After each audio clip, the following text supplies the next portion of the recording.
Diguyur hujan, serikat buruh kembali berdemo menolak Undang-Undang Ciptaker di depan gedung DPR. Penemuan mayat dua wanita dicor di bawah tangga rumah kontrakan menggegerkan warga Bekasi. Pemerintah Provinsi Nusa Tenggara Timur tetapkan siswa SMA dan SMK sekolah jam 5 pagi.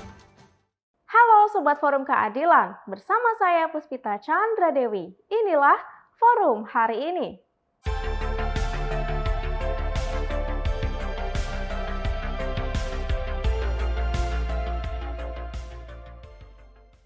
Di bawah guyuran hujan, serikat buruh kembali menggelar aksi demo di depan gedung DPR MPR hari ini, Selasa 28 Februari 2023. Mereka membawa 10 tuntutan dalam demo kali ini. Berikut laporannya. Halo Sobat Forum Keadilan, saat ini saya sedang berada di depan gedung DPR MPR RI untuk meliput agenda daripada buruh, yaitu demonstrasi mengenai penolakan Perpu Undang-Undang Cipta Kerja. Di sini para buruh terdiri dari berbagai elemen serikat, yang itu SPSI, GOPSI, SPN, KSPI, dan beberapa elemen serikat lain yang terdaftar di Jabodetabek maupun di dalam lingkup nasional. Selain para buruh, di dalam demonstrasi ini juga terdapat para petani, mahasiswa, dan juga ojek online yang sama-sama menolak disahkannya Undang-Undang Cipta Kerja. Bisa disaksikan di belakang saya pagi ini, para buruh memblokade seluruh Jalan Gatot Subroto di depan gedung DPR MPR ini sejak pukul 13.00 waktu Indonesia Barat, dan kami masih belum mendapatkan informasi sampai pukul berapa para buruh ini akan berdemonstrasi di depan gedung DPR MPR ini.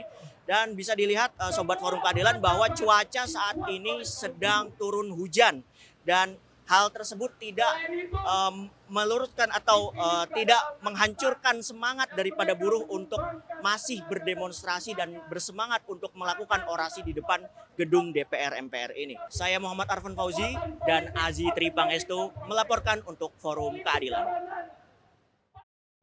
Isu yang baru-baru ini beredar tentang penundaan pemilu 2024 dan perpanjangan masa jabatan presiden santer terdengar. Namun, Menko Polhukam Mahfud MD menyangkal semua isu tersebut.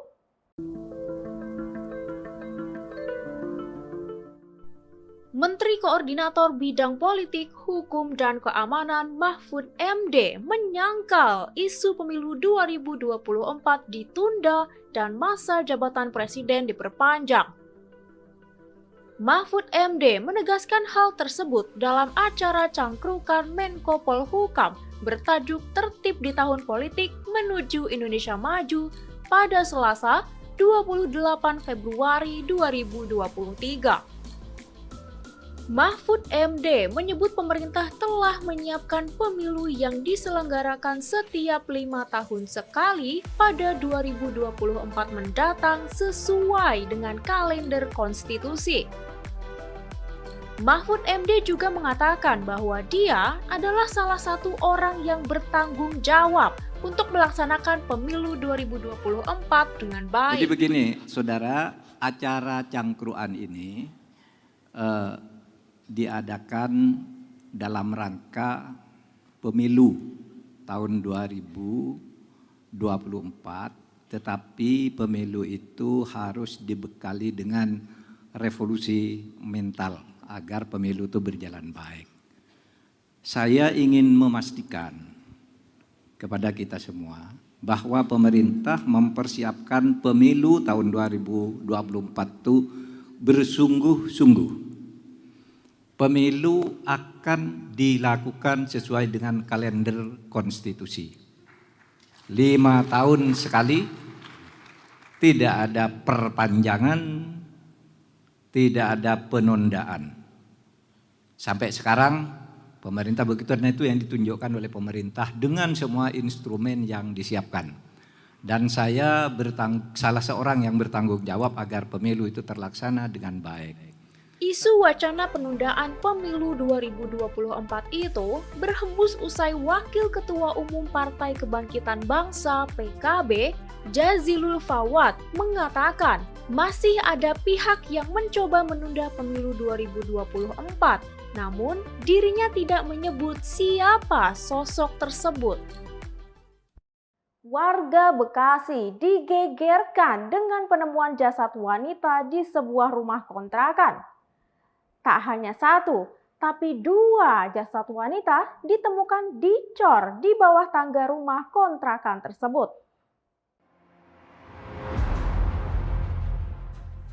Warga Bekasi digegerkan dengan penemuan jasad 2 wanita yang diduga tewas dibunuh dan dicor di sebuah rumah.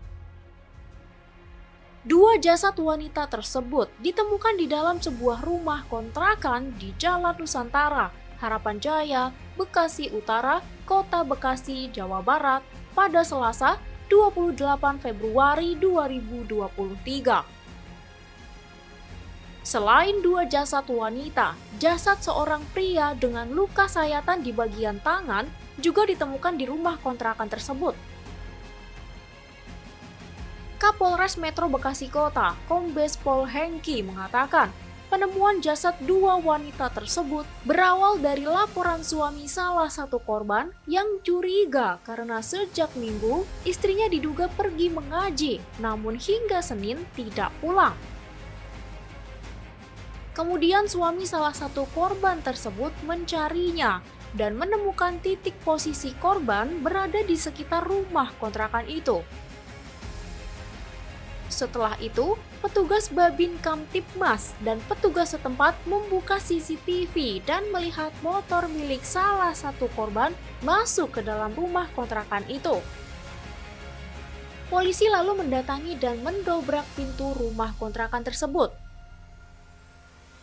Polisi menemukan jasad seorang pria berinisial P dan jasad 2 wanita yang dicor di bawah tangga. Jasad pria yang diduga penghuni rumah kontrakan kemudian dibawa ke Rumah Sakit Polri Kramat Jati, Jakarta Timur untuk diautopsi. Penyelidikan dilakukan untuk memastikan kasus tersebut merupakan pembunuhan atau bunuh diri dan juga untuk mengetahui sebenarnya ada berapa dan siapa korban yang dicor di rumah tersebut. Ayah David, Jonathan Latumahina, mengungkap kondisi kesehatan David. Jonathan juga menyebut akan ada fakta baru terkait bukti keterlibatan pacar Mario, AGH. Ayah Kristalino David Ozora, Jonathan Latumahina, mengungkap kondisi kesehatan David yang berangsur membaik. Dikutip dari unggahan Twitter Jonathan, perkembangan kondisi kesehatan David sangat positif dan alat penunjang kesehatan yang saat ini masih terpasang hanya cuff tracheostomy. Saat ini telah dibuatkan lubang napas langsung ke paru-paru melalui pangkal leher David.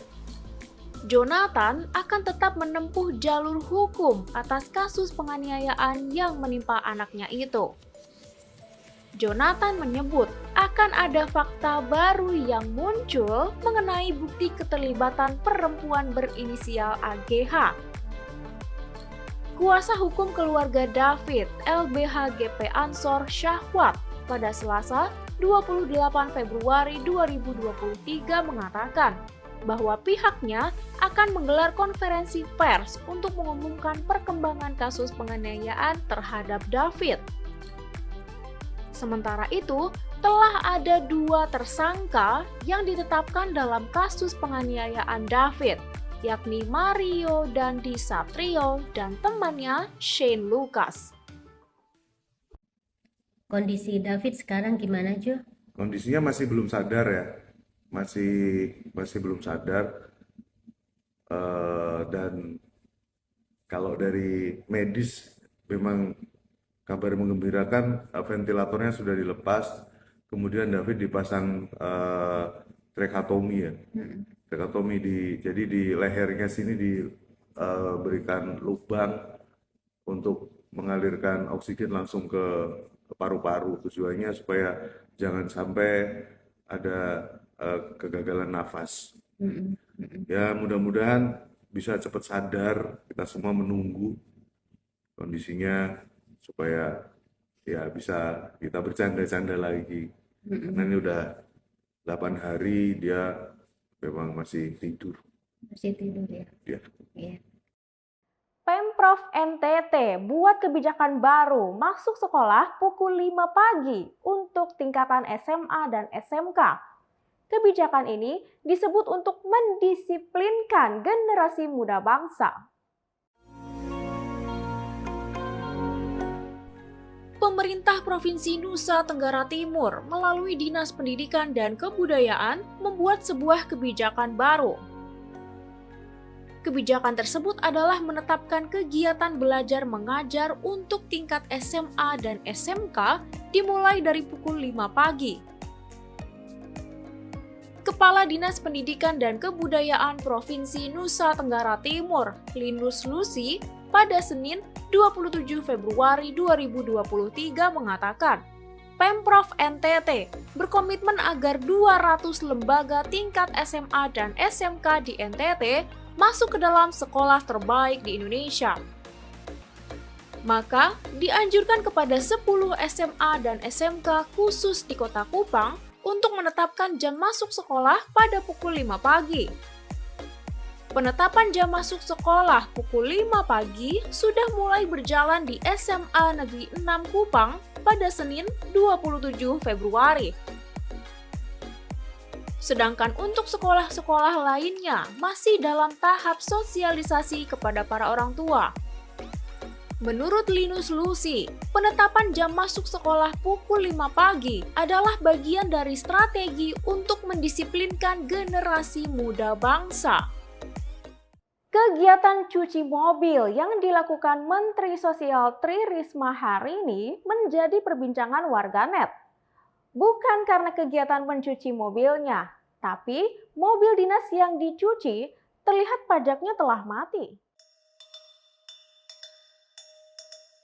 Viral, sebuah video memperlihatkan Menteri Sosial Tri Risma hari ini mencuci mobil dinas miliknya. Hal yang membuatnya viral bukanlah apa yang dilakukan Mensos Risma. Namun, di dalam video tersebut terlihat pajak mobil dinasnya mati. Kabiro Humas Kementerian Sosial Romal Ulijaya Sinaga mengungkapkan, kegiatan mencuci mobil yang dilakukan Risma dengan maksud memberikan teladan kepada para pegawainya agar memperhatikan kebersihan mobil mereka. Sementara itu, Romal mengakui pajak mobil yang dicuci Risma mati. Matinya pajak mobil dinas itu karena adanya proses peralihan. Mobil dinas tersebut sebelumnya digunakan oleh Ditjen Penanganan Fakir Miskin. Namun, karena Ditjen tersebut dibubarkan, maka mobil tersebut dialihkan ke Biro Umum. Proses pengalihan ke Biro Umum itulah yang membuat pajak mobil tersebut mati. Romal menambahkan, saat ini pajak mobil tersebut sedang diperpanjang. Salah satu warganet di Twitter, yakni akun @dpurnama1, mengunggah gambar berisi data mobil dinas tersebut yang ternyata diketahui pajaknya telah mati sejak 3 Agustus 2022 lalu. Baru saja pulih dari pecah pembuluh darah otak, Indra Bekti digugat cerai sang istri Aldila Jelita.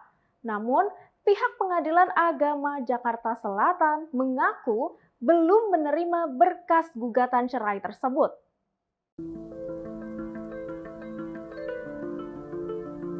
Kabar Aldila Jelita menggugat cerai sang suami Indra Bekti beredar dan mengejutkan publik. Namun, Humas Pengadilan Agama Jakarta Selatan, Taslimah, pada Selasa 28 Februari 2023 menegaskan, hingga Selasa ini pihaknya belum menerima berkas gugatan cerai Aldila Djelita terhadap Indra Bekti.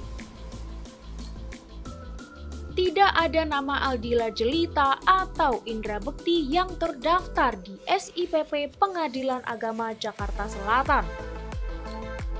Sebelumnya, kuasa hukum Aldila Djelita, Milano Lubis, pada Senin 27 Februari mengatakan bahwa gugatan cerai Aldila Djelita terhadap Indra Bekti telah didaftarkan pada Senin 27 Februari. Milano mengungkapkan, Aldila Djelita memutuskan menggugat cerai Indra Bekti karena sudah tidak bisa menoleransi kesalahan-kesalahan Indra Bekti selama berumah tangga. Sementara itu, belum lama ini, Indra Bekti baru saja pulih dari pecah pembuluh darah otak yang dialaminya pada akhir 2022 lalu. Cetak prestasi untuk kedua kalinya setelah 2019, Lionel Messi kembali sabet gelar Best FIFA Men's Player of the Year dalam perhelatan The Best FIFA Football Awards 2022 yang baru saja digelar. Lionel Messi dinobatkan sebagai Best FIFA Men's Player of the Year. Perhelatan The Best FIFA Football Awards 2022 ini diselenggarakan di Paris, Prancis pada Senin 27 Februari 2023 malam waktu setempat. Lionel Messi mengalahkan dua pesaingnya dalam nominasi Best FIFA Men's Player of the Year, yakni Kylian Mbappe, pemain Paris Saint-Germain, dan Karim Benzema, pemain Real Madrid. Kemenangannya kali ini menjadi yang kedua setelah pada 2019 kapten timnas Argentina itu juga mendapatkan gelar Best FIFA Men's Player 2019. Keberhasilannya meraih gelar juara di Piala Dunia 2022 menjadi faktor utama Messi memenangkan penghargaan ini. Messi kala itu mencetak gol pada 6 pertandingan Argentina, termasuk mencetak 2 gol ke gawang Prancis. Berkat penampilan apiknya itu, La Pulga didapuk sebagai pemain terbaik Piala Dunia 2022 dan berhak atas trofi Golden Ball. Demikian forum hari ini. Saya Puspita Chandra Dewi, sampai jumpa.